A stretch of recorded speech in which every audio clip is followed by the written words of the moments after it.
Acho que estamos no ar.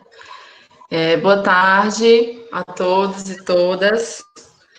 Estamos juntos aqui para mais uma live do MAC Dragão. Sou a Cecília BD, sou branca, tenho cabelos loiros, cacheados, estou vestindo uma blusa marrom, com um fundo branco, uma parede de fundo branco.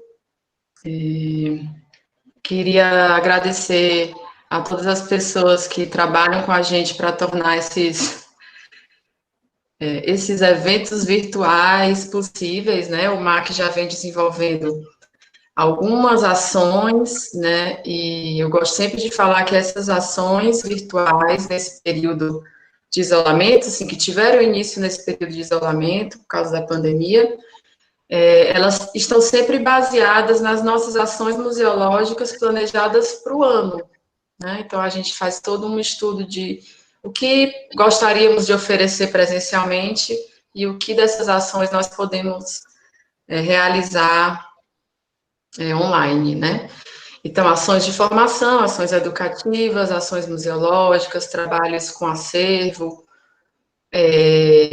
e trabalhos de fomento à produção artística, né? Tentar encontrar com os artistas e com os profissionais do circuito de artes, né?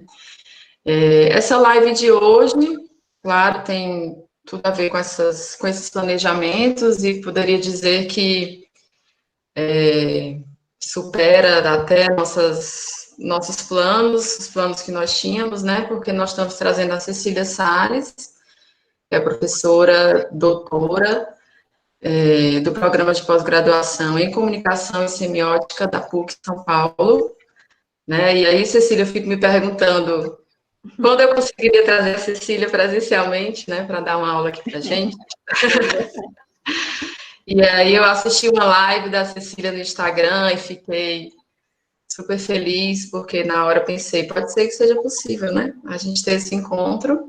E estamos aqui. Queria te agradecer muito, Cecília, por estar aqui com a gente. Considero a sua pesquisa, o seu trabalho já de tantos anos de extrema importância, principalmente para os artistas, para os produtores culturais, de todas as linguagens, né? É um trabalho que fortalece todas essas produções, né? Assim, tirando até por mim, por uma experiência de contato mais próximo com os seus escritos e suas pesquisas, que mudou bastante meu olhar, né? Acho que tem isso, assim, esse trabalho tem a ver com transformar o olhar, né, da gente para a arte, para a obra de arte, e para o que a gente mesmo produz, né? Bom, eu queria, antes de abrir mais, só dizer que a gente vai fazer essa live, ela é um formato de palestra, né? Então, a Cecília vai fazer uma fala mais corrida, mais longa, e eu vou estar aqui olhando os comentários de vocês no YouTube, e ao final a gente pode partir para um debate, né? Para perguntas e respostas, e aí a gente comenta mais coisas e cada um de vocês pode se pronunciar. Então é isso, vou passar a palavra para a Cecília. Antes, Cecília, eu vou ler aqui o teu currículo, só para localizar bastante. Cecília Almeida Salles é professora titular do Programa de Pós-Graduação em Comunicação e Semiótica da PUC São Paulo. É coordenadora do Grupo de Pesquisa em Processos de Criação. É autora dos livros Gesto Inacabado, Processo de Criação Artística, de 1998, Crítica Genética, de 2008, Redes da Criação, Construção da Obra de Arte, de 2006, e Arquivos de Criação, Arte e Curadoria, de 2010, e o último, né, Cecília, que é mais recente, Processo de Criação em Grupo, Diálogo, de 2017. Então, Cecília, passo a palavra para você, muito feliz de te ouvir, e agradeço mais uma vez. Eu que agradeço, Cecília, estou muito feliz de estar aqui mesmo, né, ter contato com Fortaleza mais uma vez, mesmo que de longe, E como vocês me pediram, fazer primeiro essa descrição física minha, né? Eu sou branca, de cabelo castanho, tô com uma blusa verde com fundo dos livros e lá no fundo uma parede branca. Mas é um prazer imenso estar aqui. Claro que o ideal seria a gente estar saindo para depois da live ir para o mar, né? Como eu já tive várias vezes aí, sempre fui extremamente bem recebida, não posso negar.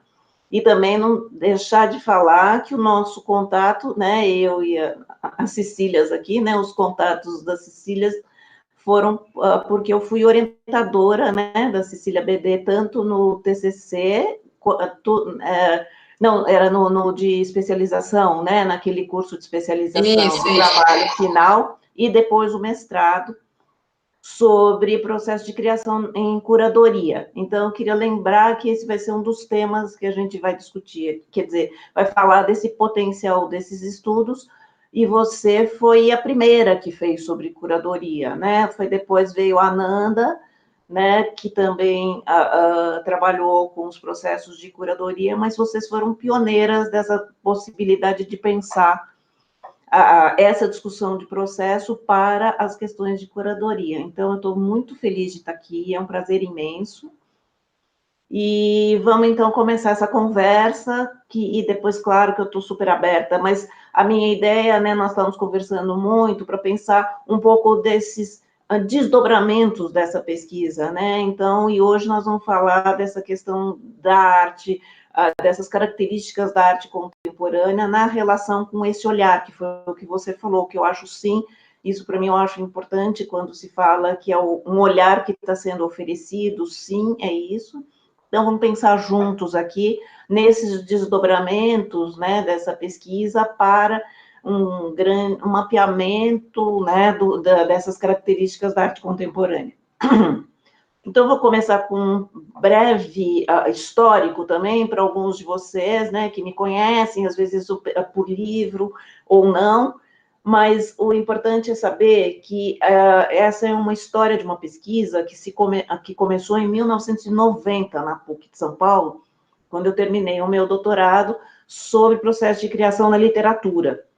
E a partir de documentos, né, de anotações de diários, isso que eu estou chamando no futuro de documentos de processo, do Inácio de Loyola Brandão, inclusive esse livro que está todo mundo falando agora, voltou a falar depois de 30 anos do lançamento, né, da importância desse livro hoje, porque nós estamos vivendo exatamente, né, o que ele estava pensando há 30 anos atrás. Então, eu estou relendo o livro hoje e voltou esse doutorado para mim com muita potência, e que ele foi de uma importância imensa, porque ele foi detonador para tudo o que aconteceu depois. Então, por ele ter todos esses documentos, e eu ver que esses documentos não eram só verbais, né, embora estivesse escrevendo um romance, ele tinha muitas anotações, alguns, né, tinha fotografia, tinha desenhos, enfim, tinha essa visualidade e também né, músicas que ele escutou, então eu acabei entrando nesse campo, saindo da análise literária, da palavra especificamente, e encontrando essa relação das linguagens, que também foi detonador desse percurso. Então, o que é essa pesquisa? Ela é que a partir da hora que eu comecei a dar aula na pós-graduação, eu comecei a ver que os alunos estavam perguntando: posso fazer isso nas artes visuais? Pode. Posso, né? Eu tenho uns esboços, eu tenho uma série de roteiros aqui, não sei o que, enfim. Pode. Então, o que é essa pesquisa sobre o processo de criação? Essa expansão é uma história de uma expansão da pesquisa que para essa diversidade de áreas, né? Então, esse começo foi um começo de expansão de áreas. Então, artes visuais, cinema, artes cênicas, literatura, arquitetura, design, fotografia, jornalismo, curadoria, crítica. Então, só para a gente ver como foi se expandindo nesse campo do objeto de estudo, porque a materialidade do estudo era comum, cada um achando os seus documentos, achando os registros que quem tinha, quem não tinha, até depois, mais tarde, você também fez isso, mas depois eu também, essa que eu vou falar também, dessa coisa do acompanhamento também, de estar junto, né, ao processo, ali no seu caso do curador, e depois mais tarde, enfim, tudo ia se adaptando com as necessidades e interesses dos pesquisadores, e falar, eu tenho isso, né, então, aí foi se ampliando essa coisa e que eu passei a chamar de uma maneira mais ampla de arquivos da criação, todos esses documentos já não limitados em nenhum tipo de linguagem. Por quê? Porque o que a gente recebia não era limitado de linguagens. Então, o que a gente lidar com anotações, esboços, diários, cadernos de artistas, registros audiovisuais, maquetes, pauta do jornalista, roteiros, diferentes tratamentos de roteiro, diferentes montagens, por exemplo, né, de um filme, você tendo acesso a diferentes montagens, contatos fotográficos. Eu vou falar um monte disso ao longo aqui dos exemplos, mas é só para dar um panorama dessa diversidade, e é absolutamente ilimitado, né? Não tem nenhuma tentativa de definição, porque vai escapar qualquer... Fala assim, é só isso. De repente surge uma outra coisa, e principalmente hoje em dia, com as mídias digitais, né, a gente começa a ver essa profusão, por exemplo, dos registros audiovisuais, que aumentaram muito por causa das câmeras mais leves e dos celulares, que mudou muito isso. Então, né, muitos desses registros apareceram também por causa dos meios dos novas mídias, né?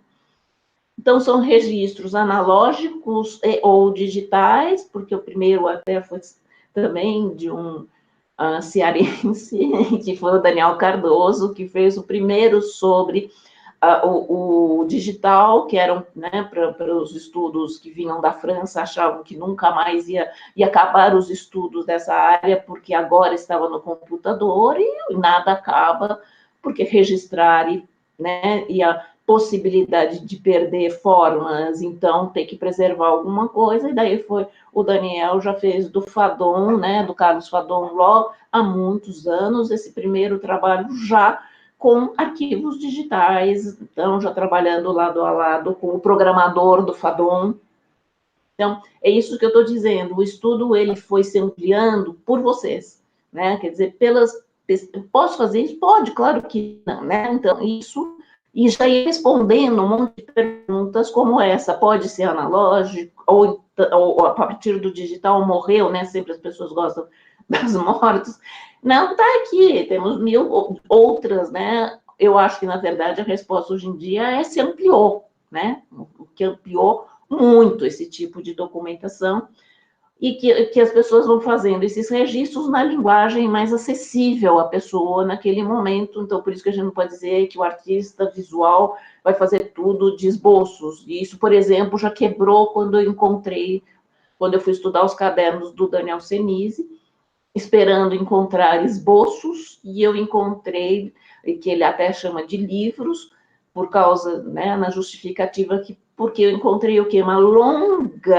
Longuíssimas reflexões verbais sobre... Então, é isso que ele, né, quando a gente vai para encontrar, ou seja, né, o que o artista vai oferecer, você vai descobrindo esse potencial que cada artista, e não ter padrão. Né? Você não vai com nada pré-determinado, vou encontrar, artista visual, então vamos encontrar esboços. Não, ele tinha ali, era uma reflexão verbal, né, nos cadernos, com alguns pequenos desenhos, assim, mas não eram telas em construção, né, como, por exemplo, a gente tem acesso a 1000 livros do Picasso, né, por exemplo, você vai lá, encontra milhares e milhares. Daí você, com essas histórias de outras, né, com essas informações que a gente tem anteriores, daí você vai com uma expectativa e não encontra, e que bom que não encontra. Vamos então falar do que você encontrou, que é isso que eu sempre falo. A gente tem a pergunta que é, o que esse material oferece sobre o processo de criação? Essa que é a nossa pergunta, e o que a gente busca é compreender esses princípios que direcionam, né, os processos criativos que a gente está estudando. E eu acho que tem uma coisa que é muito importante, é como a gente vê esses arquivos. É como índices do desenvolvimento do pensamento em processo. Então, a gente está vendo aqui, ele está dando pistas para a gente, que são esses índices, desse pensamento em construção. E cabe a nós fazer essa relação entre essas pistas, entre esses índices, e entender como se constroem essas redes de cada um desses artistas ou sujeitos estudados, enfim. Então, isso que eu acho importante, a gente ver como a gente está olhando, porque, claro, que arquivos sempre foram estudados, né? A gente vê em contato com historiadores da arte, por exemplo, claro que existe, não, o arquivo está lá, mas só que o jeito de olhar que é diferente, né?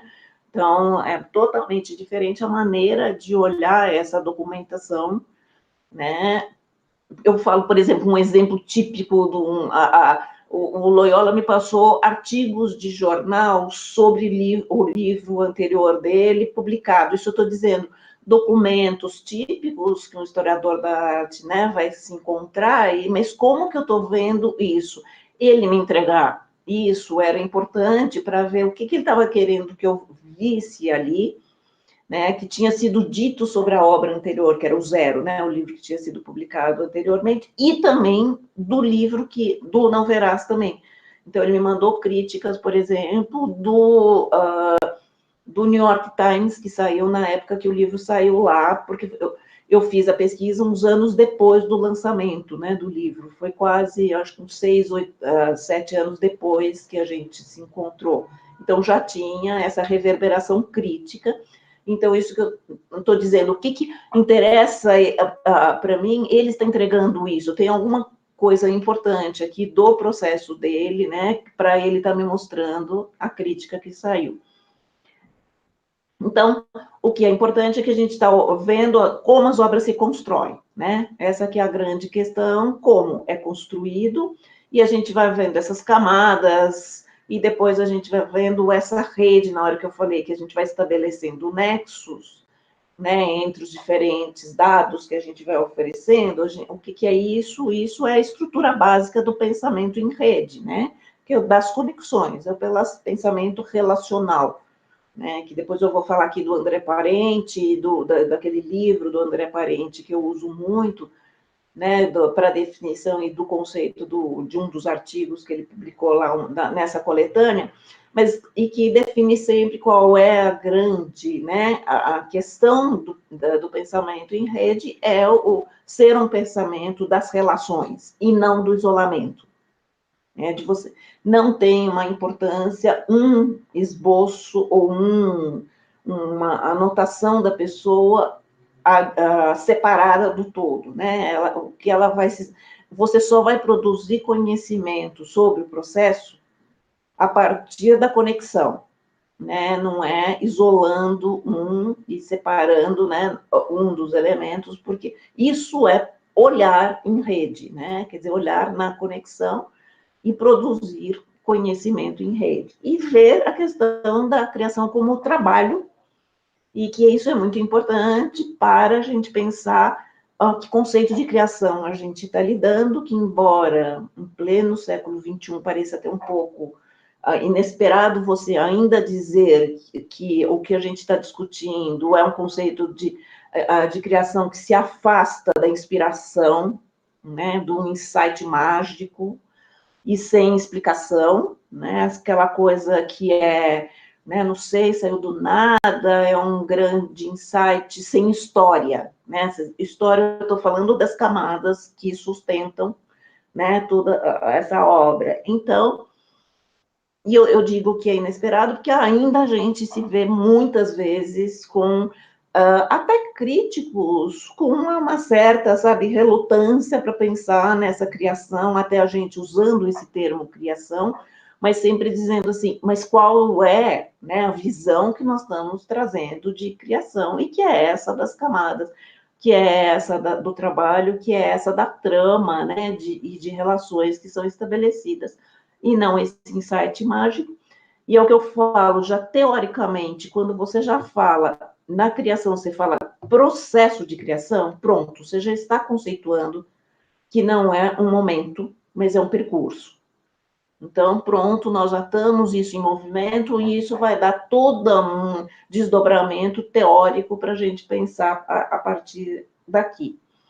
Então, o que foi acontecendo? Eu fui vendo essas recorrências desses estudos, muitos estudos, vários alunos, várias áreas, e daí eu fui percebendo, e eu também acessando muitas outras, né, como diários publicados, cartas, coisas como os próprios esboços publicados. Eu estou falando não necessariamente que seja um arquivo pessoal, né, mas também esses arquivos tornados públicos, né, dos artistas.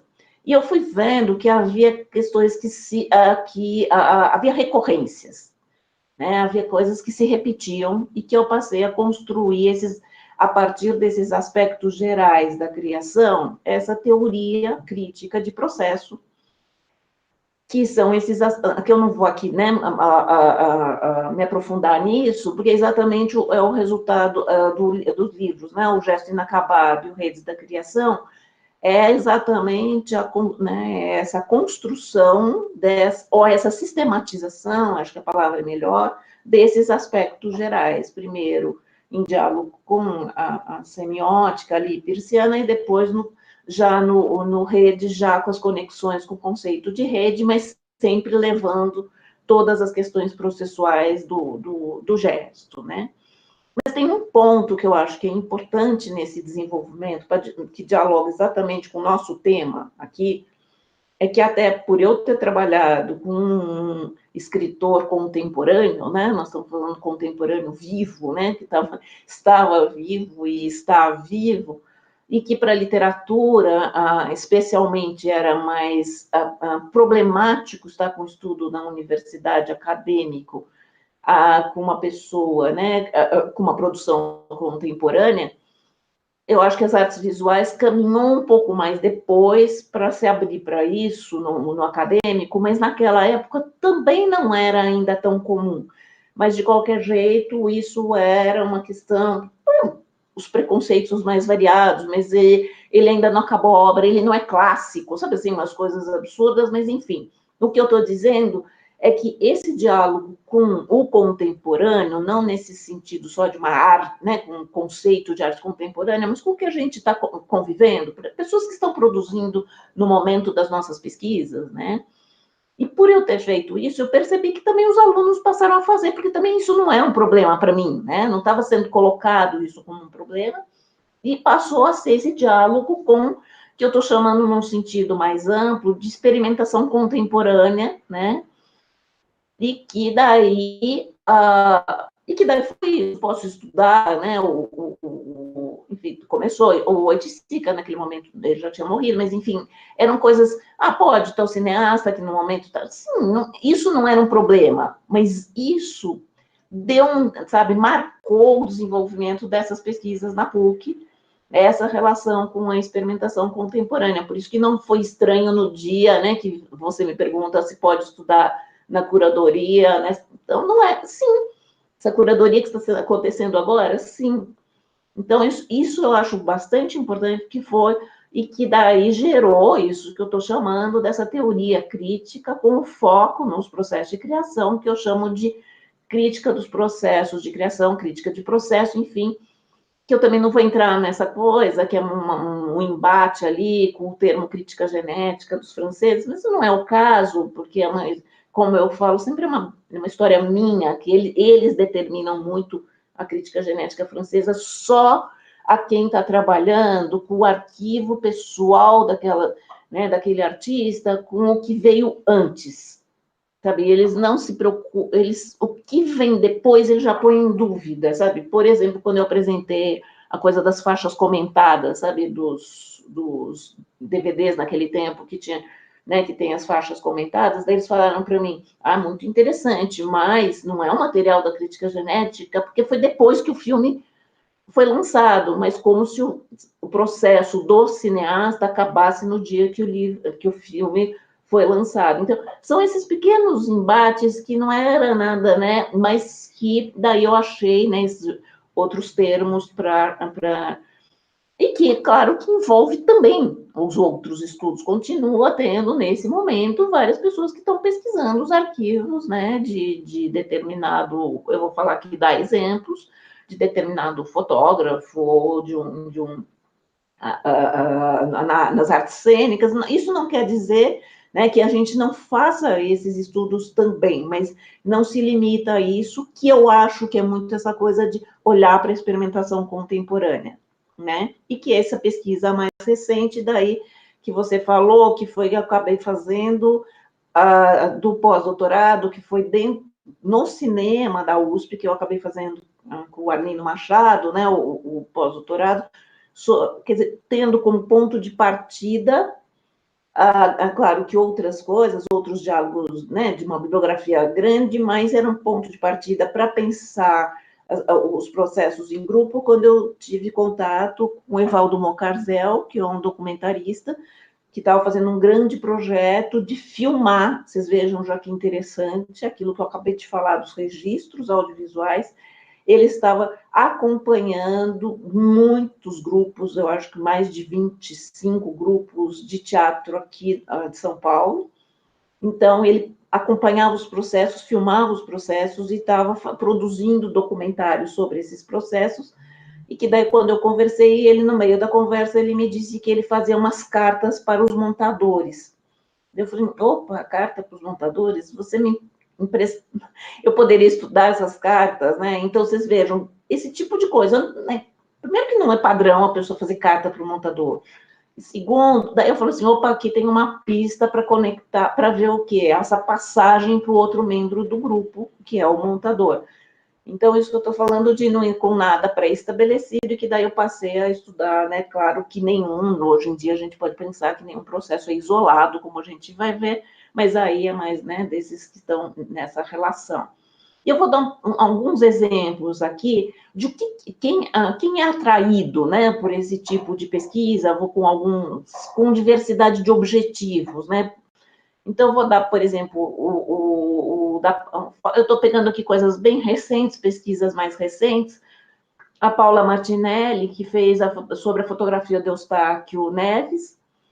E por quê? Qual que era a coisa? Por que ela entrou nessa abordagem? Foi por esse incômodo que ela tinha diante de outras abordagens para fotografia, né? Muito carregadas de dar significados, dizer o que a fotografia é, né? Ou que então isso foi dando, ela tinha, e daí ela descobriu essa abordagem, então está aqui, acabou já o mestrado, já está fazendo o doutorado. Então, outra coisa que atrai são artistas pesquisadores, porque claro que a gente está discutindo nesses aspectos gerais, pesquisa é geral.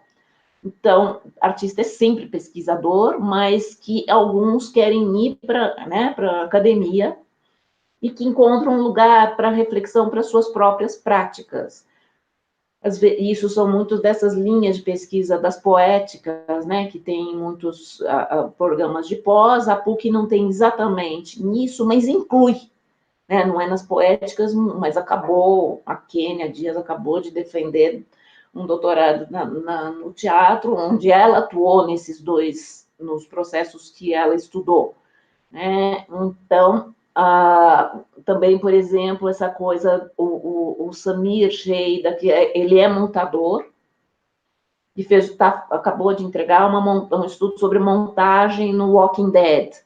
Então, eu estou falando isso, são as pessoas que, né, são como uma reflexão sobre a prática, às vezes com o seu próprio trabalho em diálogo, claro, mas às vezes, né, também esses que buscam estudar os outros artistas que dialogam com o que eles buscam, né? Então, tem muitos exemplos, né, das pessoas que fazem estudos, né, como, sei lá, Regina Gorzillo, Wagner Miranda, que também foram escolher os seus objetos de pesquisa, que dialogam muito com o seu pensamento de teatro e de corpo, enfim, que dialoga com buscas pessoais.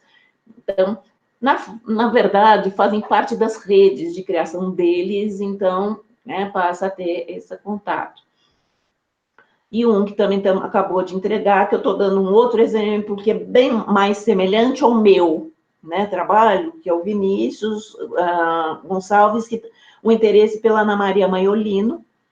E eu vou voltar a esse, porque eu vou dar um exemplo aqui da Ana Maria Maiolino, e que é uma produção contemporânea, né, super instigante, em que os arquivos ganham muita complexidade, então isso atraiu muito ele, e que a gente vai, eu vou voltar já com esse exemplo, mas só lembrando que ele foi, por exemplo, do mesmo jeito que eu estava interessado em ver como, ele também estava ali interessado em ver, né, entender Ana Maria, o processo da Ana Maria Maiolino. Então, imersos, né, nessa complexidade das redes da criação e essa diversidade de pesquisas, eu vou tentar trazer agora esse foco aqui nosso, que é sobre esses espaços da experimentação artística contemporânea, nessa relação com as discussões sobre o processo de criação. E isso a gente tem percebido daí, né, que tem são importantes para se pensar essas reflexões, né, enfim, essa discussão é importante para um pensamento da arte contemporânea, mas também para a arte em geral, né? Porque embora a gente não está dando essa super ênfase que só essas características aparecem, ou vocês vão ver uns exemplos que eu vou dar já, que é uma questão de sempre, né? São questões processuais que sempre aconteceram, procedimentos que não são só da arte contemporânea, mas que a arte contemporânea traz à tona de uma outra maneira, mas estavam sempre lá. Então, eu vou trazer depois isso.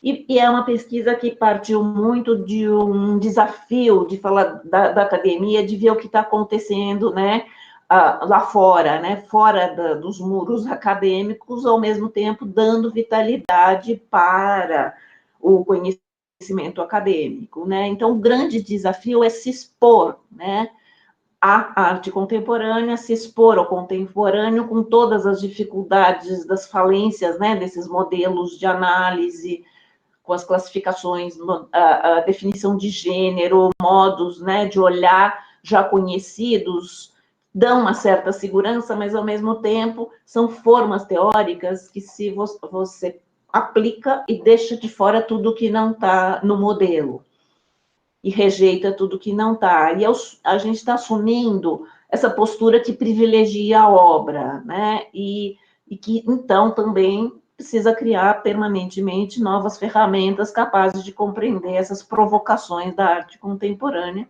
Então, é um desafio e provocação, essa também minha tentativa desse mapeamento, né, de algumas dessas características da arte contemporânea. Eu estou seguindo mais ou menos a mesma metodologia daquele final do livro do Arquivos da Criação, que é trazer algumas obras emblemáticas que fazem a gente pensar, mas de jeito nenhum não quer dizer que a gente feche nessas obras e que cada obra pode apontar outras questões, então é só jeito, né, de ser detonador para a discussão. E que são obras estimulantes, né? Então, claro que eu não estou pensando em dar conta, né, da diversidade e da complexidade da experimentação contemporânea. Naquele momento, quando eu estava escrevendo o livro, eu parti de duas obras, que é uma palestra espetáculo do Jérôme Bel, que eu assisti no Itaú Cultural em 2005, e o projeto Tall Super Suitcases, do Peter Greenway. Então, eu vou falar um pouquinho do Bel, que ele disse, né, que, segundo ele, a sua obra, que chamava Le Dernier Spectacle, né, o último espetáculo, refletia sobre questões polêmicas, como autoria, copyright e falsas identidades, e ele disse que teve sucesso de crítica, rendeu teses, mas nunca teve boa aceitação da plateia. E daí, quando ele foi convidado para reapresentar, ele optou por produzir sob esse novo formato, que era o que a gente estava vendo, e tudo isso a gente sabe ali, na frente do que a gente estava assistindo ele falando, e que é o que eu digo, que o formato, ele diz, para ser melhor compreendido pelo público. E é como eu digo, não pode esquecer da ironia e do humor, sabe? Que tudo isso era muito assim, e eu gosto muito de pensar isso. O que eu saio de lá sem a possibilidade de definir com precisão o que eu tinha assistido? O que é isso que eu assisti, né? O que é isso? E eu acabei de viver uma coisa muito semelhante agora com essa questão da pandemia, gente. Eu vi um espetáculo fascinante que chama A Peça, e que também é exatamente isso, né? Mas também é isso. Você olha e fala assim: o que é isso? O que eu vi? É uma pessoa que está na casa dele, tem gravação, não tem isso. Então, essa reação do que é isso. Então, nesse o que é isso dele, do Jérôme Bel, o que a gente vê? Um coreógrafo sentado numa mesa, fazendo uma palestra, a partir de consultas, né, ao computador.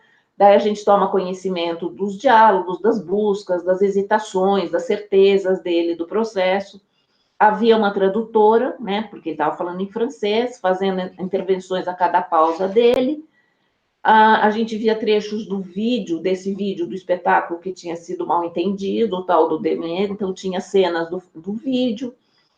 Havia também algumas performances que ele levantava na hora desses comentários, às vezes ele fazia algum movimento para mostrar algum problema, e ao mesmo tempo, e fazia parte desse espetáculo também o que ele chamou de shirtology, que era uma performance de tirar camisetas, e que de repente entrava, que a gente também não sabia quando nem como.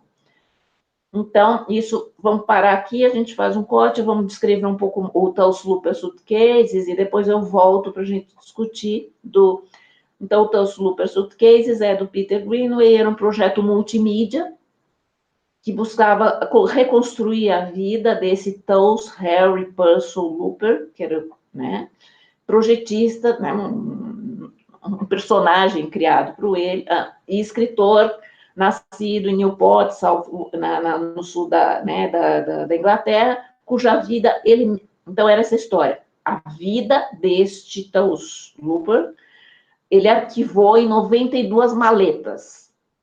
Originalmente, o projeto era constituído por 3 filmes, série para televisão, DVDs, livros, jogos online, exposição das maletas, inclusive veio para o Brasil, né? Performance do cinema ao vivo, enfim, vários eventos teatrais e exibições, instalações e também espalhados pela internet. Né, esse trabalho em progresso, né? Sempre se ampliando. Então, fechamos a partir dessa, né, breve descrição dos 2 casos, o que a gente vê em comum, já como um ponto de partida? A não delimitação das mídias, né, na qual a obra é mostrada ao público. Então, pensando nessa relação, né, da experimentação contemporânea, nessa tentativa de pensar, de refletir sobre a experimentação contemporânea, eu vou falar muito de indefinição de fronteiras, de diluição de fronteiras, vai ser um termo, né, aparece esse termo várias vezes aqui, e esse já é o primeiro, que é essa diluição de fronteiras entre as mídias, né, o que é aquilo, é um espetáculo, mas tem vídeo, mas tem aquilo, a mesma coisa dele, que o Peter Greenaway, que leva as últimas, né, consequências na diversidade de mídias, mas que tudo isso é o Tulsa Looper, e tudo isso é o que a gente assistiu do Jérôme Bel. Então, e eu falo que nessa expansão de fronteiras agora, né, sempre se discute, né, muito na crítica, quer dizer, na verdade, né, há sempre uma invasão entre esses territórios, né, de uma mídia para outra, né, gerando modificação em ambos, né. Então, muito mais, por isso que eu falo que não é a gente falar em morte das mídias, mas elas renascem nessas contaminações, né? Então, e também aqui não dá para a gente ver, não, uma mídia atuando sobre a outra e uma modificando a outra, né? Então, há muitos artistas, né? Por isso que eu digo que eu estou dando esses exemplos, mas vocês vão ter milhares e milhares e milhares de exemplos de pessoas que atuam em mais de uma mídia e desses espetáculos multimídia, né? Enfim, e tem como reflexo na crítica, eu sempre comento que tem até aquele uso dos termos, né? Expandido, contaminado, convergência, hibridação entre imagens, isso são alguns, claro que tem mais e mais, mas dá para ver sempre que são termos para tentar dar conta dessas não fronteiras das mídias, né? Dessa ausência de fronteira, ou dessa diluição sob o ponto de vista das mídias. E também aquela coisa das palavras compostas, né? De usar arte postal, vinho de instalação, palestra espetáculo, né? Esse que a gente acabou de ver, ele chamou de palestra espetáculo. Enfim, vários e vários, nessa tentativa de definição dessas obras, que acontece onde? Na relação entre as mídias.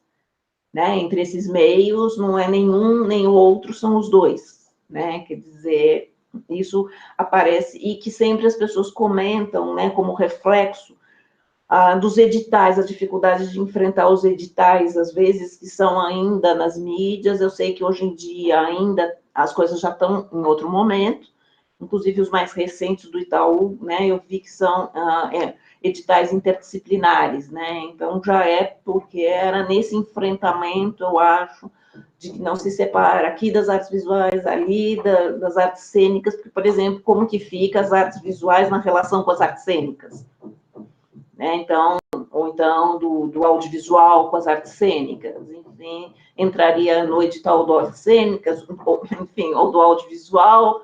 Então, eu acho que isso fica bem claro, né? E que eu falo que também convive-se esse decreto da morte de determinadas mídias, tanto com parte dos críticos como dos artistas, o fim da pintura, o fim do cinema, o fim do romance, sempre tem uns fins, e que, na verdade, o que a gente vê é cinema e pintura transformados, nesse caso, né? Em um ambiente que a gente pode explicar muito mais por interações e contágio mútuo do que como assassinatos, né? Porque essa coisa da morte, que o próprio Peter Greenaway ele fez, tem um texto que é a morte do cinema, na época que ele estava fazendo todos esses filmes, também, que é interessante a gente pensar que é isso, é morte, mas é com essa... talvez seja de um determinado cinema que ele estava pensando, enfim, que daí interessa a gente entender o que ele queria dizer por morte, né, do cinema, de que tipo de coisas que estavam ali, mas, enfim. Então, esse é um campo, esse é o primeiro, né, núcleo que a gente está pensando dessa arte contemporânea, que é essa relação das mídias. O outro seria essa relação de processo de produção e obra mostrada publicamente. Então, a gente pode dizer que qualquer dos nossos objetos de interesse, eles são passíveis, ele é sempre uma possível versão daquilo que pode ser ainda modificado, né? Sempre é uma possibilidade. Já se coloca desde o começo, nesse conceito de criação que a gente está usando, essa não segmentação entre processo e obra. Por quê? Porque aquilo que está sendo mostrado é parte do processo, é a parte possível, né, de ter sido mostrada. Então, mas essa forma mostrada ao público é parte integrante do processo. Então, isso a gente já não segmenta processo e obra. Só que depois nós estamos vendo nessa experimentação contemporânea outras relações entre obra e processo que são interessantes. E, por exemplo, quando os processos de criação são transformados em obra. Então, depois eu vou falar do outro, mas vamos dar o exemplo do Jerome Bell agora, que eu acabei de dar, porque é o que eu disse, entre todas as coisas que a gente viu, muitas das coisas que a gente ouviu, muitas coisas, mas certamente existia ali um relato de um processo de criação do seu espetáculo mal compreendido. Então, o que era? Ali era o relato do processo que virou obra. Então, é isso que eu estou querendo dizer, que o processo vira obra, nessa relação. Eu vou dar outros exemplos. E, por exemplo, no caso também de umas obras do Kentridge, né? Por exemplo, aquele Drawing the Passing, também que o próprio processo é a obra, né? Ela vai se modificando ao longo do tempo. O que a gente está vendo é... Bom, o Kentridge é um potencial de se estudar essas relações de obra e processo riquíssimo, riquíssimo. Né? Então, enfim, isso são só, assim, eu estou pegando umas pontas de iceberg aqui desses trabalhos, né? Então, essa é uma característica, né? Essa é um lugar dessa relação de obra e processo, onde os processos são transformados em obra. E tem outras que são as obras processuais, as obras que se transformam diante do público. Então, o que acontece nessa mobilidade das formas, o limite entre processo e obra desaparece, né? se a gente toma a obra como aquilo que é mostrado publicamente, ela acontece nas conexões também, né, que se renovam a cada atualização. Eu vou dar exemplo já, mas de qualquer jeito, né, não é nem aquele dia, nem aquele outro dia, né, que é também a coisa, né, é na conexão desses dias é que nós vamos ter essa obra, né. É claro que as mídias digitais têm esse potencial da transformação, né, muito acirrado, porque é uma das características desse meio. Mas, enfim, mas isso não quer dizer que aconteça só nas mídias digitais, né? E uma consequência é que a gente está olhando as obras em movimento. Nós estamos falando de movimento, então, aí também pela parte das teorias críticas, que buscam teorias críticas de movimento e que as do objeto estático não são satisfatórias para a leitura de obras, né, que falam, então, porque a obra não é e nem significa isso ou aquilo, mas ela vai sendo, eu falo que é uma pesquisa do gerúndio, né, quer dizer, não é do estático, é do gerúndio. Então, essas obras processuais, elas podem gerar desdobramentos, como o caso dos registros audiovisuais, das performances, por exemplo, né, que é a forma de lidar com essa continuidade, o efêmero. Então, começa a ter esses registros audiovisuais, que fotografias e vídeos, né, dessas performances, que ganha mais complexidade, esses registros ganham mais complexidade, quando vão para espaços expositivos. E daí eu vou dar um exemplo de uma, que foi o Jean-Claude Bernardet, que deu esse exemplo num texto que ele escreveu, que era um cineasta, a instalação de um cineasta português, o Pedro Costa, numa exposição do Paço das Artes que chamava Respeito de Situações Reais. E o que ele levou? Olha, o cineasta levou para o espaço de exposição das artes visuais copiões do filme dele, o que tinha sido eliminado, né? Cenas cortadas, vamos dizer, o que não foi usado, o que estava fora. E que voltamos àquela questão que o processo é a obra, tá vendo? O que nós vimos lá é o processo do cineasta. Isso que eu estou falando que ganha complexidade, né, desses registros, e então, quando vão para o espaço expositivo. Aí, continuando lá, tentar, né, flagrar esses aspectos da arte, né, contemporânea, a gente vê também essa questão dos fragmentos, a questão da fragmentação materializada nos samples, né, no samplear, né, no processo de samplear os samples. E agora, voltando para o que eu falei no começo, de que não é uma marca das artes visuais, eu comprei há pouco tempo um livro que chama Cut and Paste, um livro, né, em inglês, falando, é uma história dos 400 anos da colagem. Fantástico. Isso eu estou falando do samplear, né, do sampleado, pegar, cortar e colar, que é uma consequência. Então, é isso que eu estou falando. É contemporâneo o modo como está sendo explorado, mas isto não é que não existia, né?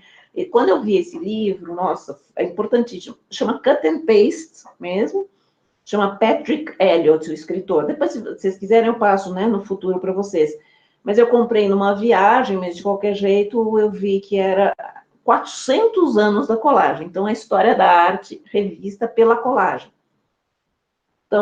Então, por um lado, o que a gente tem? Apropriações, os arquivos, bancos de dados, colecionismo, né? Lembra lá as maletas, né? Por outro lado, o que a gente tem? Isso é da onde a gente tem edição, montagem, jogos combinatórios, que é como tudo isso, né? Daí cai naquele livro que eu falei, o André Parente, ele diz, né, que a contemporaneidade se caracteriza cada vez mais pela edição, a forma como as partes do sistema são montadas e articuladas. Daí cai nas questões de colecionismo, que o Peter Greenaway, porque o que é a coleção gerando possibilidades, né? Essa geração de possibilidades. Então, essa intensa fragmentação, a gente tem plena discussão de procedimentos relacionais, né? Porque é isso, os segmentos, os pedaços são relacionados, são editados, né? E que leva a nossa discussão, que eu não vou me aprofundar aqui, que é da autoria, que a gente daí pensa essa autoria, né, em rede, e não com uma visão marcada pela a herança modernista do original, né? Quer dizer, a gente tem que pensar fora da dicotomia autoria, não autoria, né? Nós temos que pensar como ver, né, de uma forma complexa isso, que não é que agora na arte contemporânea, sempre foi.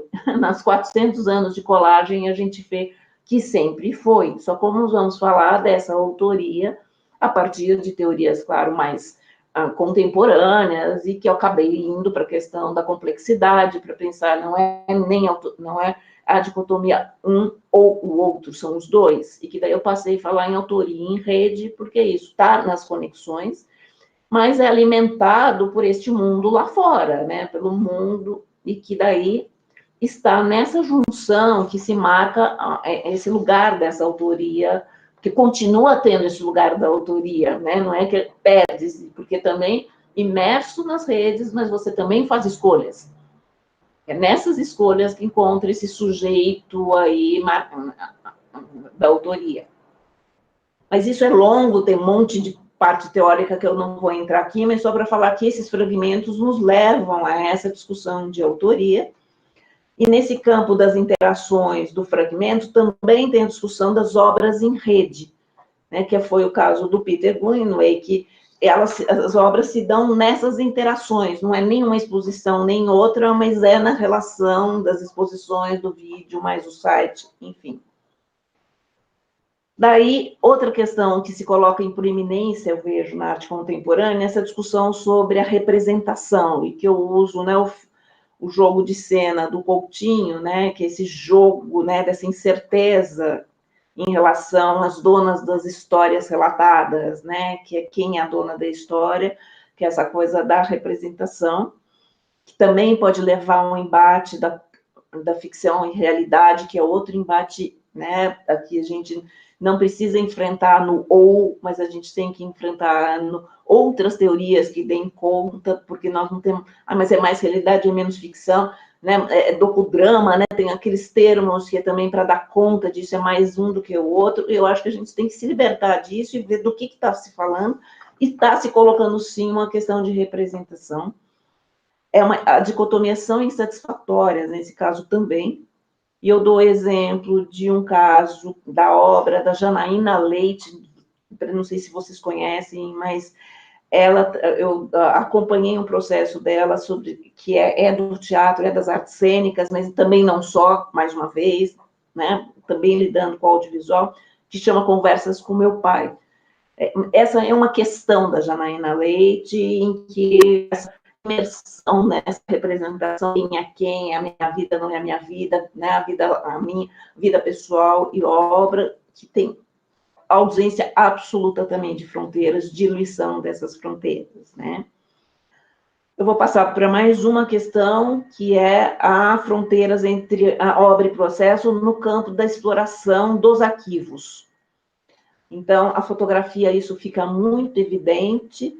Tem o projeto Atlas, do Gerrit Richter, né, que o Atlas, né, depois vocês acessam, ou para quem já conhece, e que se trata de uma publicação monumental que mapeia, né, as ideias, processos, vida e tempo dos mais famosos, né, isso é apresentado artistas do fim do século XX.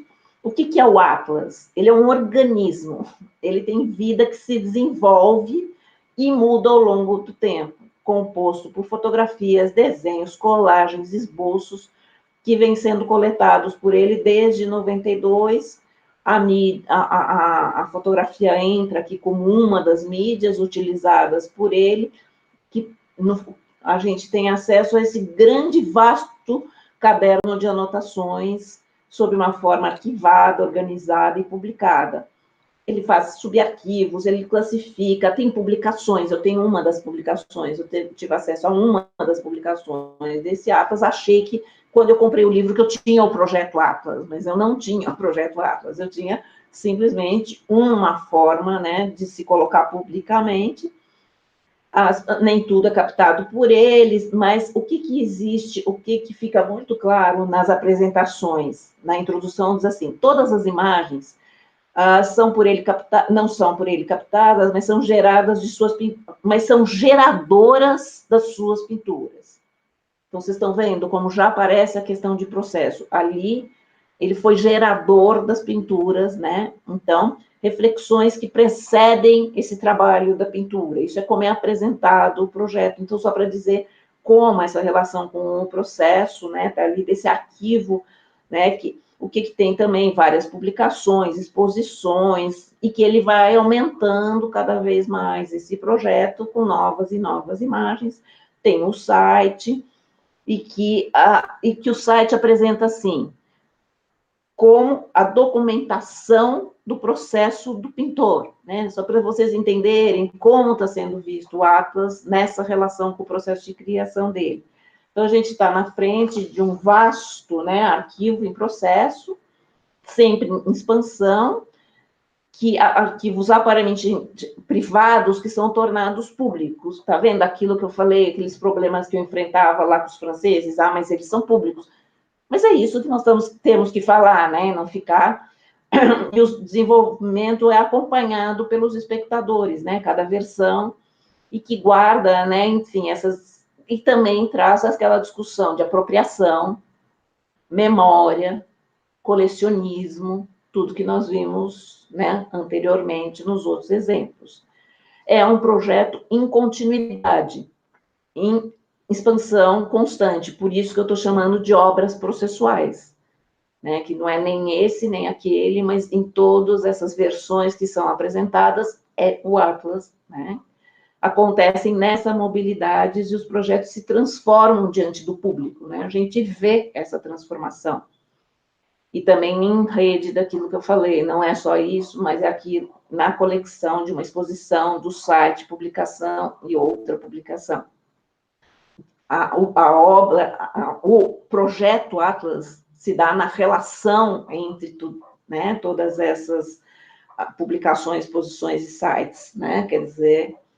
E outra obra processual, eu volto a Ana Maria Maiolino, que eu falei que eu ia voltar, né, que eu ia dar o exemplo, que é uma série em argila de esculturas dela, chamada Terra Modelada, que se iniciou em 1993, e até hoje está em processo.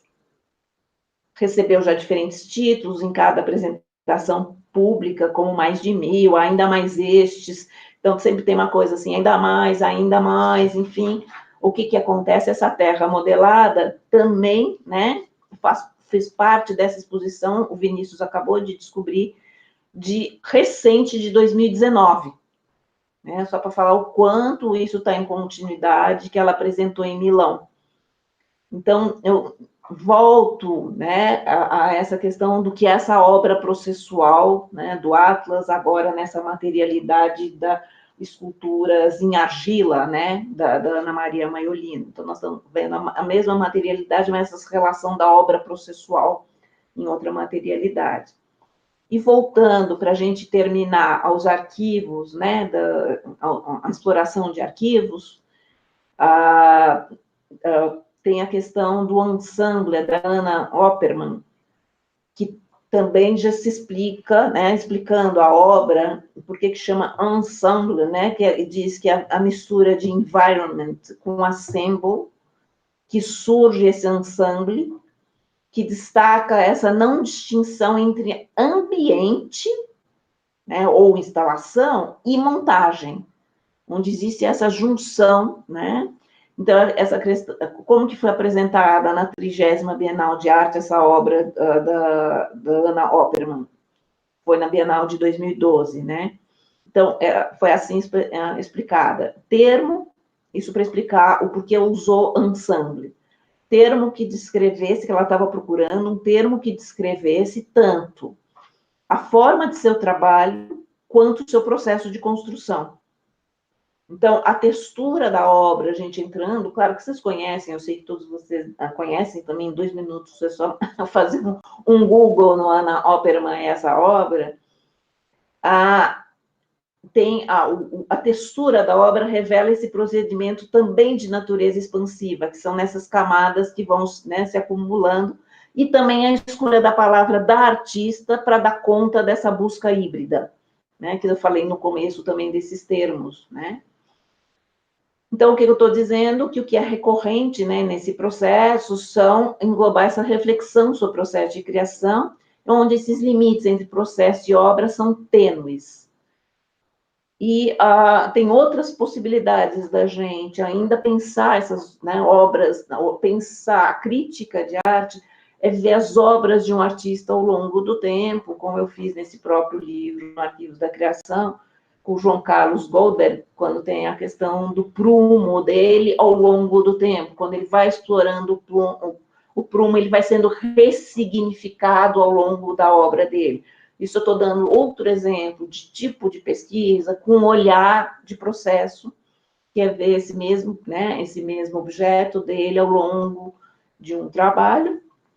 E eu vou dar um último exemplo para falar dessa força que as questões de processo se colocam, que eu passei a acompanhar desde o ano passado um congresso que acontece, que chama Materialidades do Cinema, que acontece em Portugal, na Inglaterra e na Itália, tem pesquisadores, né, ali europeus.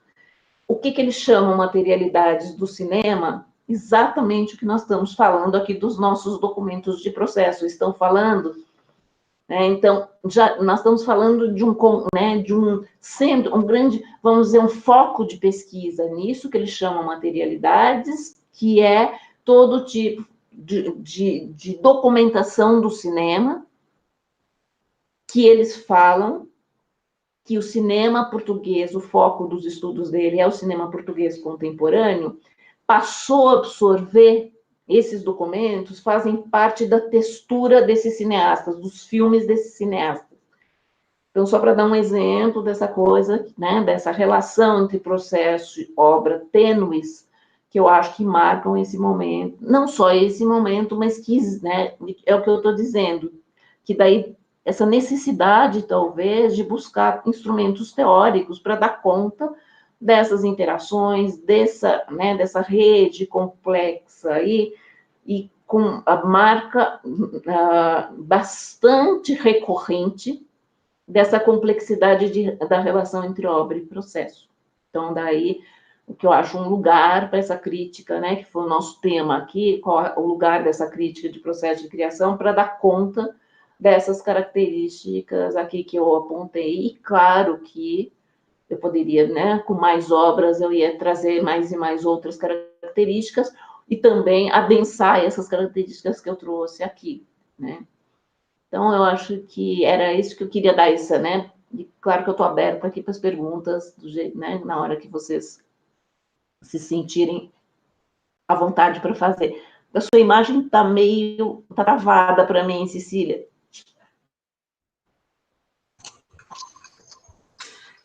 Cecília, na verdade, enquanto você falava, o que o público via era só a sua imagem. Não sei, talvez tenha alguma interferência. Como está agora? Agora está boa. Tá, porque aí agora a gente vai voltar a falar juntas, eu acho que normaliza. Tá bom. Bom, Cecília, obrigada por essa fala tão incrível. Eu vou só fazer um comentário, assim, até um resumo, um pouco de tanta coisa falada, e também fazer aqui algum comentário meu, e aí eu venho aqui eu vi que tem alguns comentários aqui no YouTube. Cecília, dos pontos mais importantes, assim, que você falou, e aí antes de me dirigir diretamente para eles, uma coisa que me fez pensar, de certa forma, eu me reconectei com o assunto, né, a partir dessa oportunidade dessa live.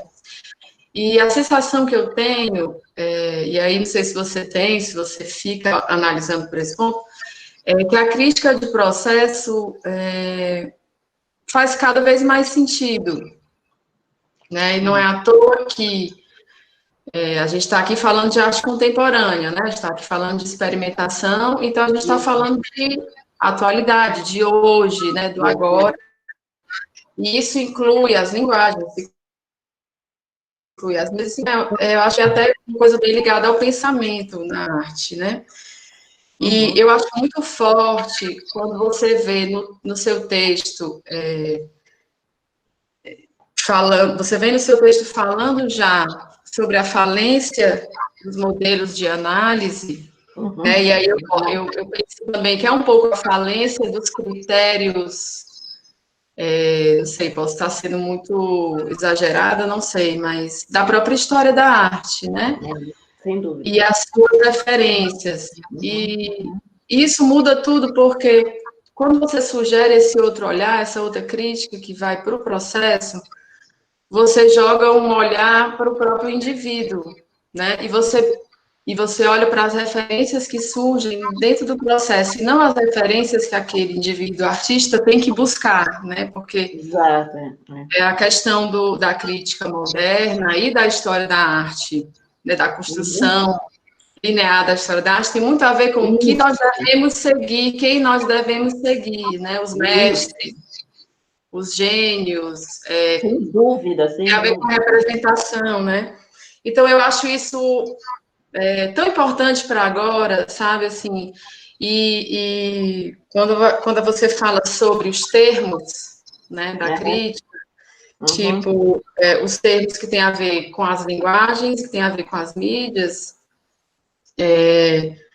eu penso em relação a texto crítico também, né, assim, não sei, eu tenho a sensação que é um movimento que vai vir de um centro para uma ponta, né? De um centro à ponta, e não da ponta para o centro, né? Porque o artista é o foco sempre, né? Mas a sensação que dá é que a leitura da obra vem de outro lugar, que é da referência do crítico, ou da referência da história, enfim. Sem dúvida, sem dúvida. Então, assim, tem toda razão.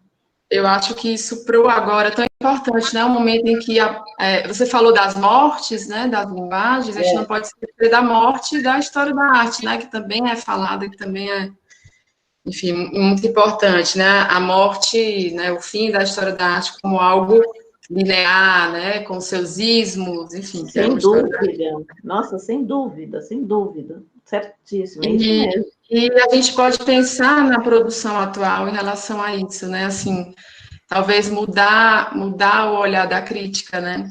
Sem dúvida. Do próprio crítico, curador, enfim, quem trabalha com texto, quem trabalha com fala, quem trabalha com referência, né? Sem dúvida. Eu ia comentar sobre a questão da originalidade da autoria, mas é mais ou menos isso, né? Assim, eu acho importante quando você fala que existe a individualidade para a crítica do processo, né? Mas é impossível ver o indivíduo sem ver as redes, né? Isso, E aí essa questão da autoria, ela fica mais fluida e ela fica mais interessante porque ela abraça um contexto, né? Contexto no plural. Não, e que tem que pensar que o artista moderno, ele também dialogava, né? Não é? Sim. Então, o negócio era como era visto, porque daí é como você está falando, é um conceito da história da arte, até conceito de criação também, né, que se dava conta, porque essa questão do gênio, tudo isso, nossa, nós temos discutido muito isso no grupo, né, porque é isso, sem dúvida, você está certíssima, certíssima, nossa. E achei muito legal também que você fala de colagem e de atlas, né, assim, aí eu penso como não são, assim, não são coisas novas, né, não são teorias novas ou palavras novas, mas talvez um ponto de partida interessante para a crítica, né? Claro. E aí, não sei se a gente continuaria falando crítica, né? Mas é uma forma de olhar, né? Diferente, assim, pegando esse atlas. Engraçado você falar isso, porque a semana passada eu estava assistindo também umas lives do pessoal de teatro, e tem o Francis Wilker, que eu conheço muito, e ele estava fazendo a live, daí, como ele conhece muito o meu trabalho, faz muito tempo que a gente, né, que eu um acompanho o outro, daí ele falou assim, até não é bom o nome crítica, ele disse assim, eu gosto de acompanhamento. Eu ainda fiquei com isso na cabeça, falei, nossa, né, porque tem, ele disse assim, são coisas, né, realmente, porque a gente também, os nomes que a gente encontra, assim, em oposição à crítica genética, não sei o quê, na relação com a crítica de arte. Mas quando ele falou assim, do peso da palavra crítica em relação a esse olhar, né, ele falou assim, para falar a verdade, eu gosto tanto da palavra acompanhamento do processo, né? Engraçado você falar, porque não faz nem uma semana que eu escutei ele falando isso, eu fiquei pensando, falei, olha, que interessante, né? Isso me leva também para um lugar que eu acho legal da crítica e da curadoria, a questão do acompanhamento, né, das práticas dos críticos e curadores, né, que, sem dúvida, digamos, anos 70, talvez 80, acompanhavam mais, né, estavam mais juntos e produziam juntos e tal com os artistas. Talvez essa coisa de acompanhar o processo, né, traga até mais propriedade, né, para essas falas. Pois é. Então, era isso que eu ia comentar. Eu vou aqui dar uma olhada nas perguntas. Acho que tem Se você quiser, enquanto você está olhando, assim, que eu feche, no fim, quais foram os pontos principais que eu trouxe, que é a questão da não delimitação clara de mídias e gêneros, a diferença de interações entre processo e obra, isso, assim, onde estou flagrando, né, esses núcleos para se pensar essa experimentação contemporânea, a relação fragmento-edição, os jogos de representação e exploração de arquivos. Eu acho que foram esses os grandes núcleos que eu trouxe aqui. Nessa não delimitação de mídias, interação entre processo e obra, relação fragmento-edição, jogos com a representação e exploração de arquivos. Que eu acho, e que isso é riquíssimo, né? E que a gente vê, por exemplo, eu estou estudando agora essa coisa dos arquivos, das artes cênicas que vão para o palco, sabe? Então, só para falar como esse campo aí também está, né, em plena expansão, né? Sei. Então, eu vou ler aqui uma pergunta, Cecília. Matiel Cormelison de Menezes. Boa tarde, minha pergunta tem muitos caracteres, vai ficar dividida em 4 comentários. Então, vamos lá. Walter Benjamin produziu várias reflexões sobre a arte, além daquelas reunidas em Documentos de Cultura e da Barbárie, né, o texto, e o texto A Obra de Arte na Era da Reprodutibilidade Técnica. Se tornou um grande divisor de águas para o que entendemos ser uma mudança de regime na arte moderna. Assim como a filósofa Ana Coquelin, em Rede de Criação, a professora Cecília Almeida defende que a arte contemporânea saiu do regime do consumo para entrar em um regime da comunicação.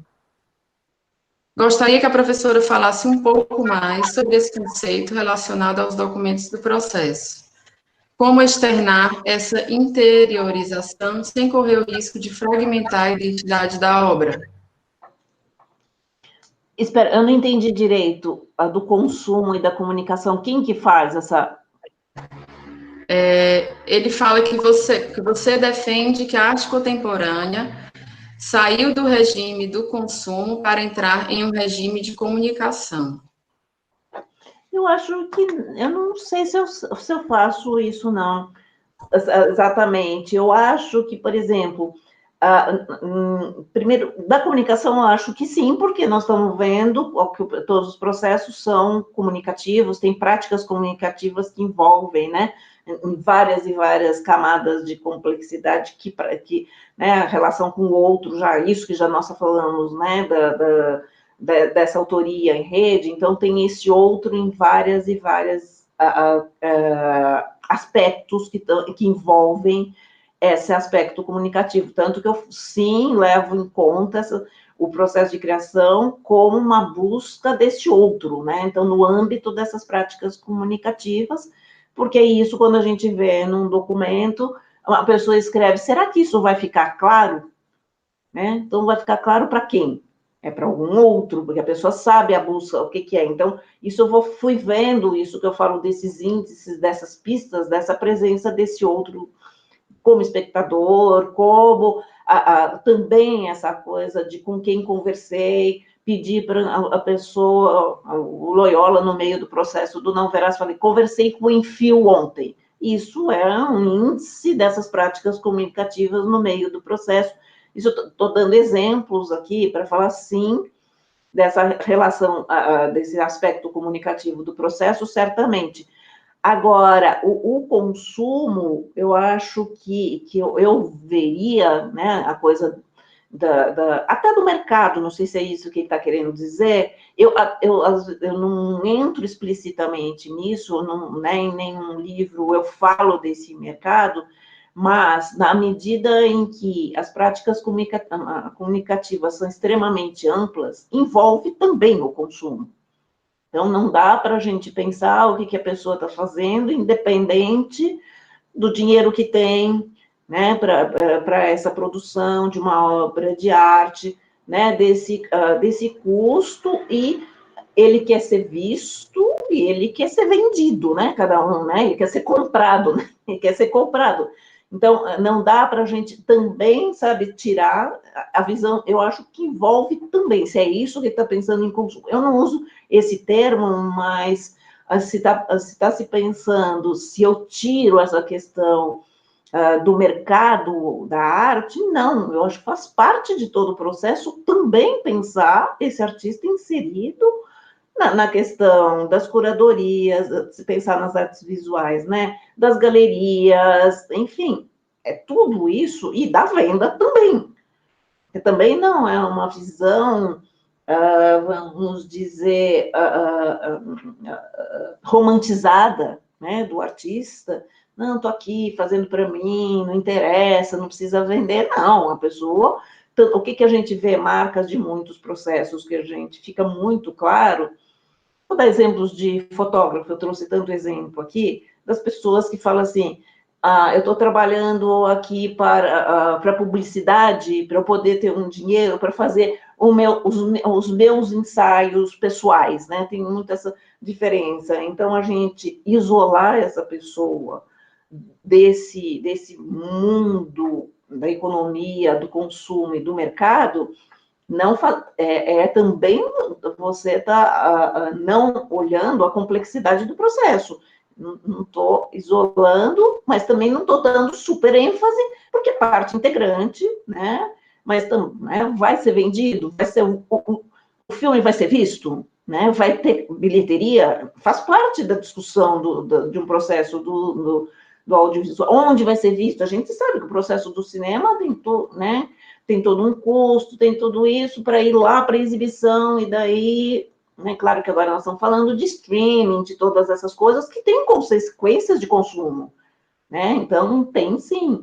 Eu acho que ele não isola, mas então não é que eu estou abandonando um em detrimento do outro. Eu acho que para se pensar a complexidade da rede, não pode, de jeito nenhum, isolar nesse fato que vai sim ser lido, ser vendido, né? O implícito de ser lido um livro é que vai ser vendido, né? Porque daí a gente também está, senão a gente está tirando, né, totalmente de do mundo que é da prática artística também. Sim, faz parte.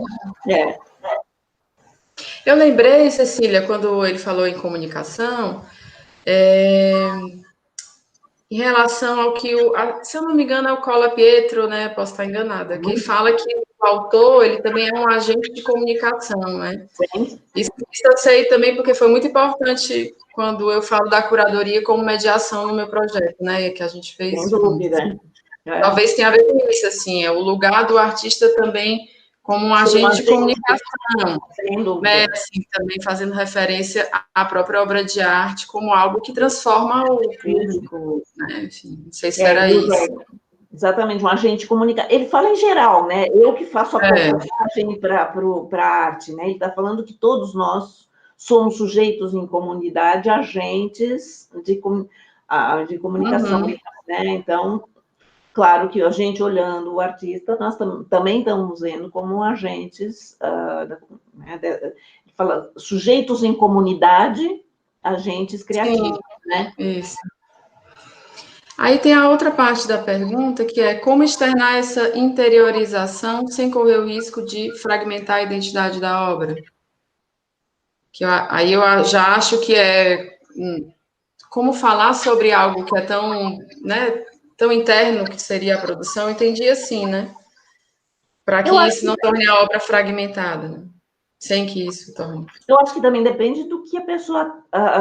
Eu acho que justamente a gente teria, era com a documentação, eu acho que essa interioridade vem, né, vai aparecendo, né, o que eu busco.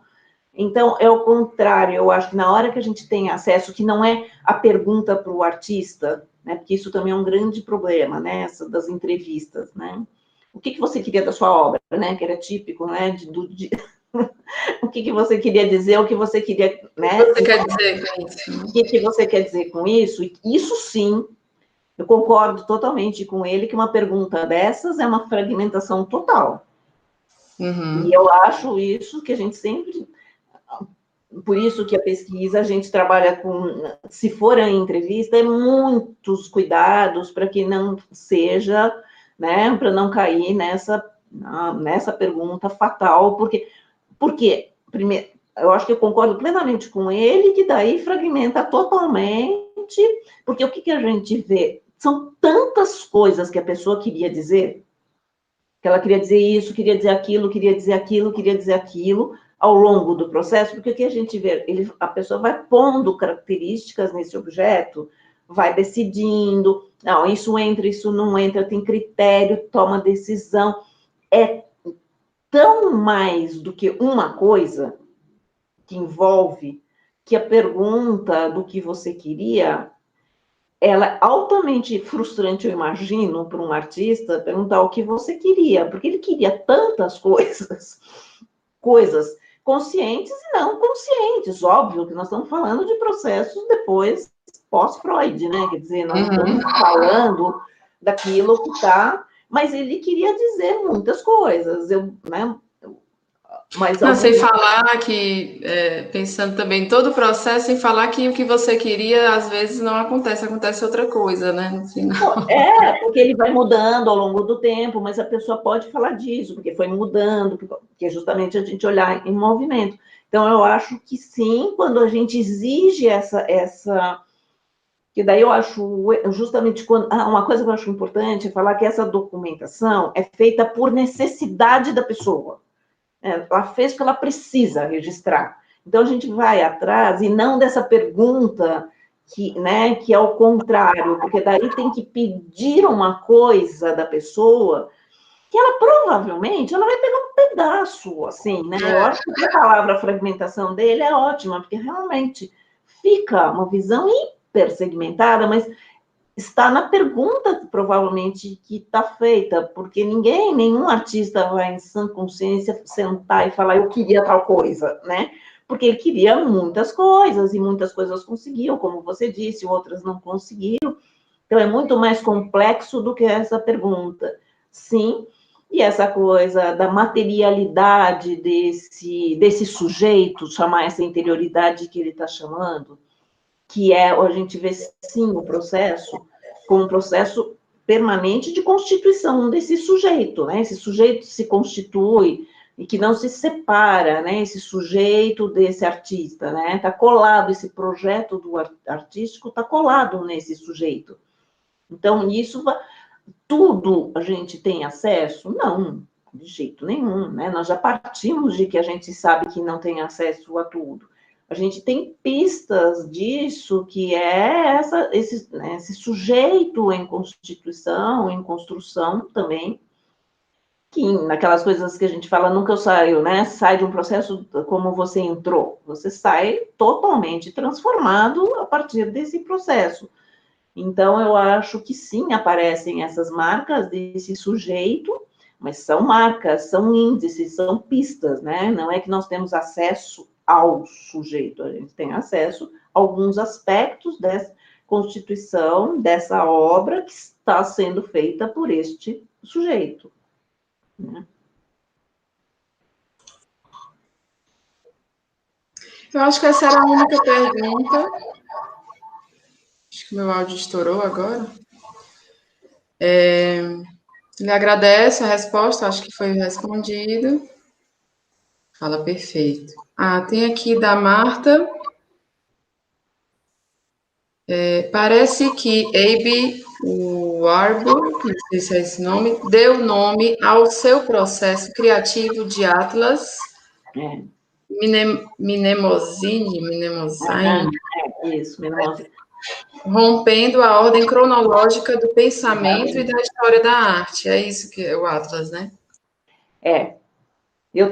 Eu sei perfeitamente que existe toda essa relação, eu sei a Paula Martinelli, que eu falei agora há pouco, que estudou, né, que está agora fazendo doutorado, ela está exatamente com esse foco também de fazer essa relação do Harvard com o que essa discussão nossa.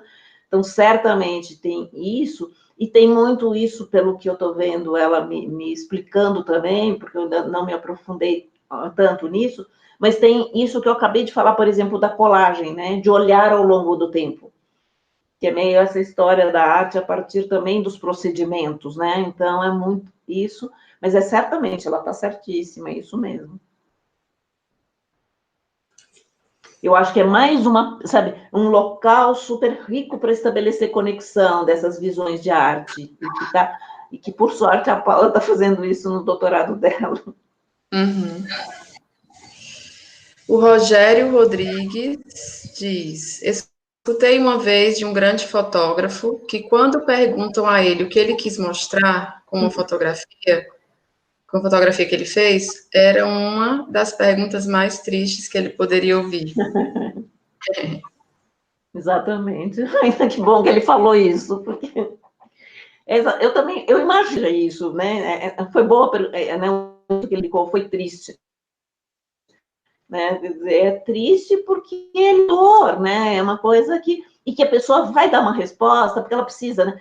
A gente tem que pensar muito da coisa agora menos, porque a força do jornal cultural, do jornalismo cultural foi, né, por água abaixo, mas de qualquer jeito nós estamos vivendo um momento tão triste para tudo isso, mas a gente fazia críticas às vezes desse jornalista que ia com pauta, né, pro artista, né, de falar meio isso, o que você queria dizer, mas mandaram perguntar o que você queria dizer, enquanto a pessoa não diz o que ela queria dizer, ele fica lá, e daí, eu me lembro até com um jornalista fazendo umas perguntas para mim, então você quer dizer que é isso, né, porque tem que ser também meio fechado num termo, ou fechado numa frase, né? Então, você quer dizer que é isso? Eu disse assim, não, eu não disse que é isso, você está dizendo que é isso, que a pessoa põe a pauta do jornalista na boca da gente. Então, você quis dizer isso. Mas agora a gente vai... Eu já estou com saudades de ter o jornalismo cultural para a gente criticar. Está tão triste agora que a gente não podia criticar. Agora não existe mais, então fica pior. Mas ele está certíssimo, o fotógrafo, né, quando ele responde, eu imagino que é frustrante, porque você precisa responder com uma frase e que é super, hiper, né, simplificador para a complexidade que é o processo. E para a relação das leituras que aquela foto tem, que aquela obra tem, claro que tem, né, a força do olhar daquela pessoa. Então, você conseguir resumir essa complexidade que nós estamos falando, super densa, de camadas, de opções, de critérios, né, de isso entra, isso não entra, não, isso é erro, isso não está bom, isso não sei. Imagina, tudo isso você ter que ser resumido. Responde quando você... Isso. As querem que você defina, você acaba fechando, né? Enquanto a imagem se abre, né? Então, se você vê a imagem, exatamente, as possibilidades são maiores, né? Parece que as pessoas querem ter o fechado, né? Elas querem ter o guia para saber o que isso significa. Então é isso.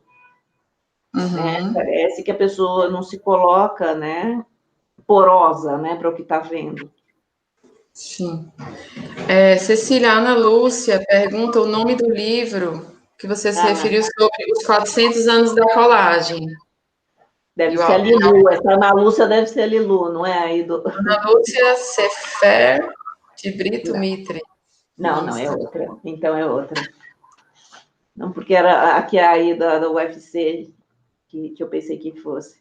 Que fez o primeiro trabalho, essa Lilu. Eu vou dar o nome do livro. Eu anotei cut and paste, mas eu não peguei o nome do autor. Aliás, o livro está aqui, porque eu usei para aula recentemente. O livro está aqui, ó. Dá para vocês verem? É isso aqui. É fantástico. Então, é cut and paste, né? 400 anos, 400 years of collage. Vocês quer que eu tenho? Eu posso ir escrevendo aqui nos comentários. 400 years of collage. Só um minuto. 400 anos de colagem, of collage. Mas cut and paste, pondo na cut and paste e o autor já resolve. Deixa eu pôr o autor. Eliot, alguma coisa assim. Isso, Patrick Eliot.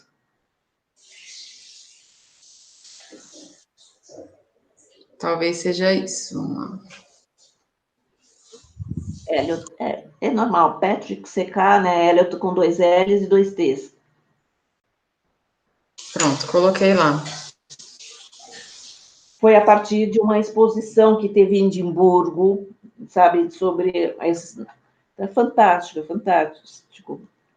Mas é um exemplo disso que nós estamos falando, né, do ao longo do tempo. Então, é interessante da arte. Exatamente. Uhum. Então, ele não está, né, não tá sendo uma defesa no livro de uma visão da crítica, mas ele propicia a gente olhar desse jeito, porque na hora que a gente lê, né, mesmo aquela citação que eu fiz aqui do André Parente, que é super boa, coisa da edição, da modernidade, tudo, mas daí a gente olha assim, não, olha, 400 anos de colagem, porque colagem envolve edição. É o que eu falei, não tem jeito, né? Você tem os segmentos, qualquer palavra que a gente use, e as diversas palavras de formas de colagem, né? Porque daí né, se é superposição, se é, enfim, tem termos os mais variados, né, para se falar, até para definir melhor o procedimento, né, enfim, e que daí é interessante ver o que aquele artista está usando, né, que termo o artista, porque eu acho muito importante, o artista é um teórico, né, a prática do artista tem uma teoria implícita, e que a gente não precisa tirar, né? Se ele resolveu usar tal termo, não precisa a gente olhar para lá e falar assim, mas não é bem colagem o que você está fazendo, é tal coisa. É a gente entender o que é colagem para ele. Né? Daí sim a gente está entrando nesse, porque não precisa, né? Porque senão você vai estar. Que é aquela coisa da crítica que a gente estava falando, que vai com uma teoria. Né? E aplaca a teoria no objeto. A gente já viveu quantas, quer dizer, vocês mais novos já passaram por menos, mas dessas ondas de teorias que daí todo mundo olha a partir daquele teórico. Então, e para qualquer obra, de qualquer momento, né? Não quer dizer que aquele teórico seja ruim. O problema é o que é feito dele, né? O que é. Isso estou falando até da semiótica, tudo, né, porque eu lido também usar isso como um modelo, sabe, como uma classificação que amarra. Eu critico do mesmo jeito, né? Não é. Por quê? Porque, pronto, classificou, amarrou, deixou de ser tudo que não cabe, né? É aquilo e não. Então, tem essa coisa Então, isso é legal, porque é isso que a gente está pensando. Porque não deixa da gente encontrar o que é singular do contemporâneo. Sim. Sem falar que vem de um lugar que, assim, a gente falando em arte brasileira, né, por exemplo, é uma crítica, uma história que vem de um outro lugar, né, com um pensamento altamente... Fora isso. eurocentrado, né, digamos. Então, assim, a gente fica com as referências totalmente não semelhante, né, assim, Claro.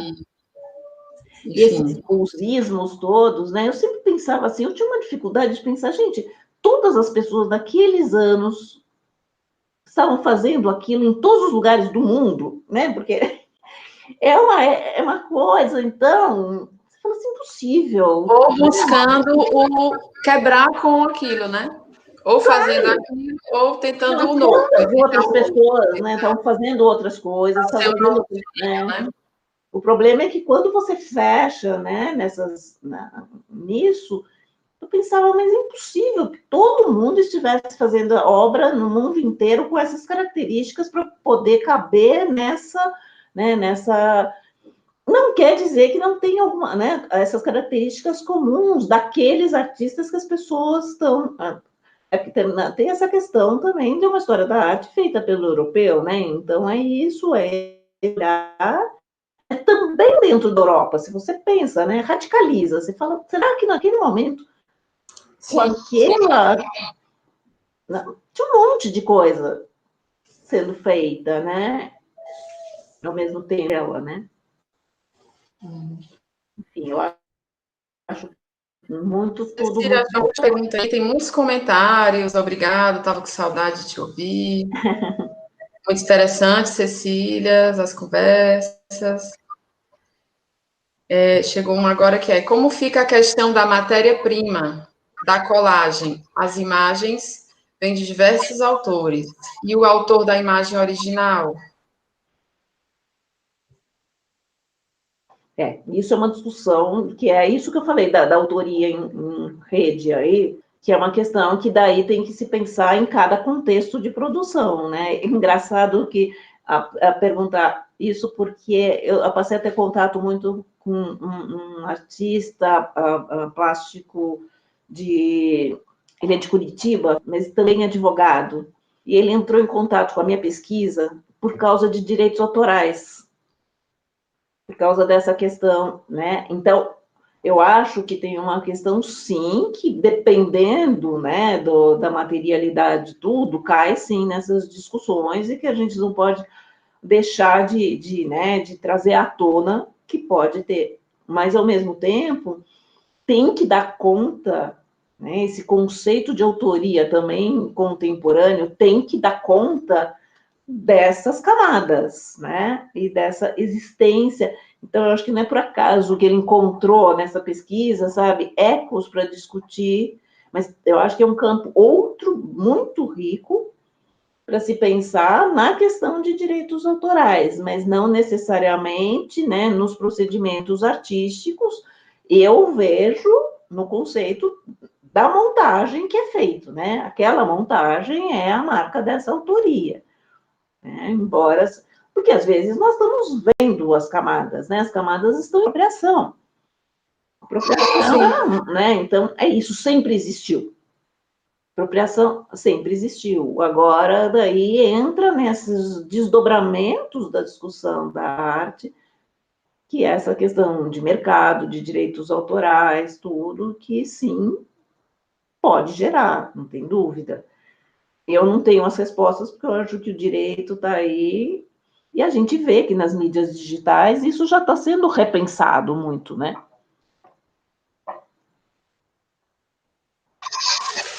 A gente vê a colagem muito ligada hoje à internet, né? Pois é. As imagens são colhidas lá e depois são devolvidas para a internet, né? Então, penso que, de alguma forma, nesse contexto, essas imagens já estão lá para serem apropriadas, né? Talvez. Tem os bancos, né? Os bancos de dados, né? No contexto mais antigo tem mais problemas em relação a direitos, né? Mas é muito específico de cada caso, né? Talvez. Bom, acho que foi a última pergunta. Que ótimo. Começou a chover aqui, talvez o som seja. O sol veio para São Paulo, o sol está aqui. Deixa eu só, para finalizar, porque é algo que... E aí, eu vou falar, você pode finalizar, que eu acho interessante quando você fala...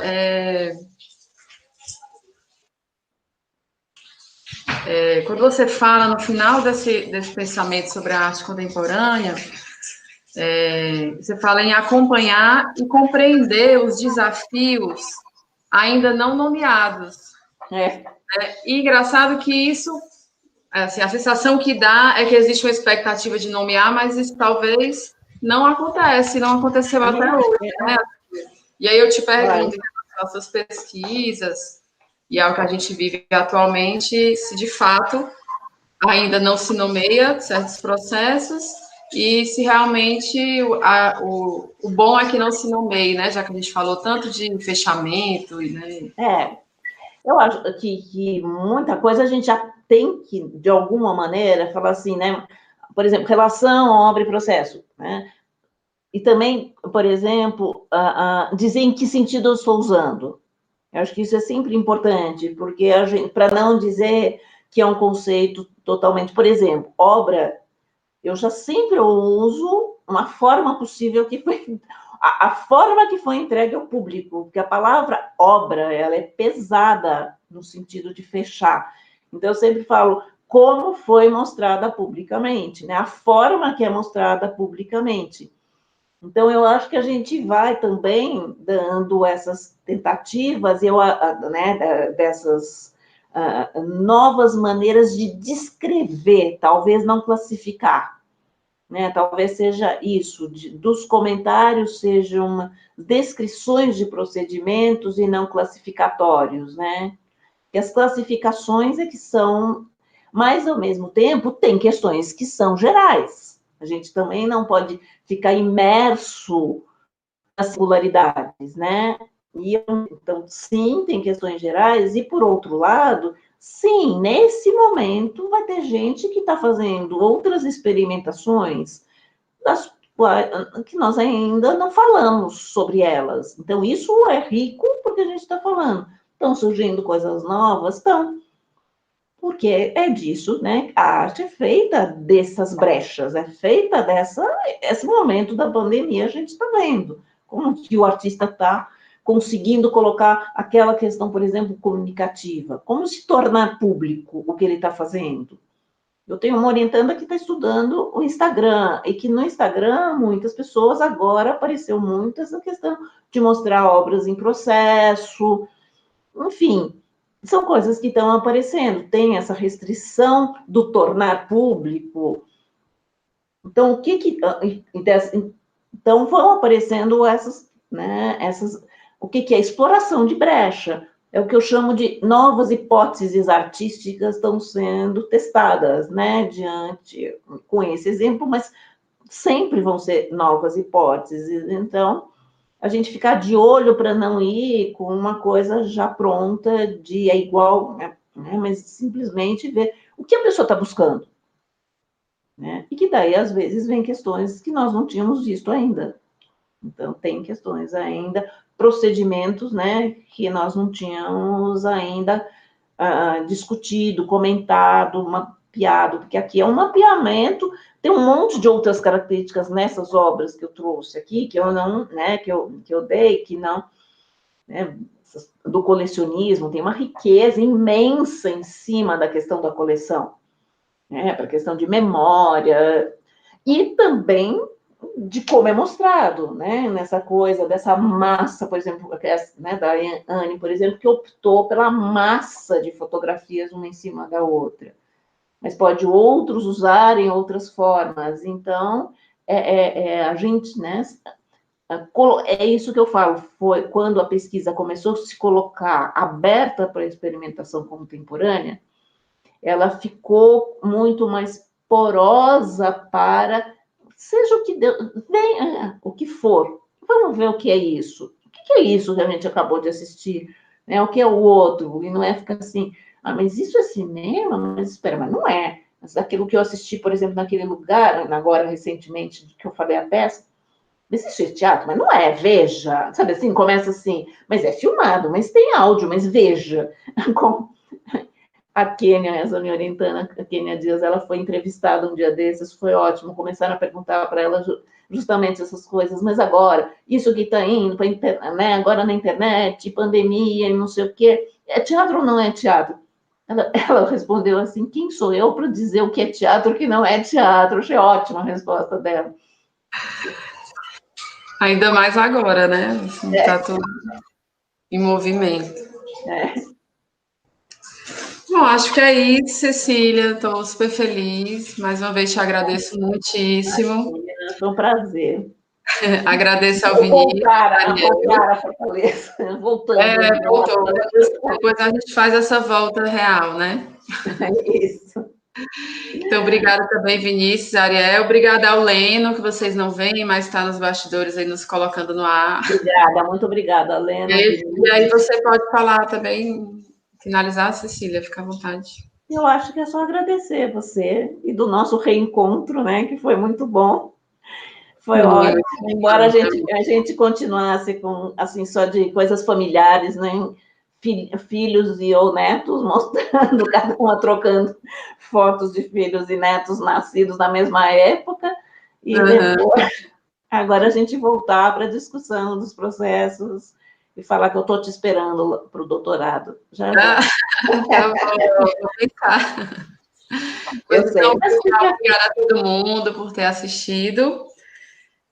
As lives ficam todas gravadas, tá? No canal do YouTube. Vocês podem depois acessar. A gente tende sempre a compartilhar de novo, tá? E é isso. Muito obrigada. Boa tarde, Cecília. Um beijo grande. Eu que agradeço. Tchau, gente.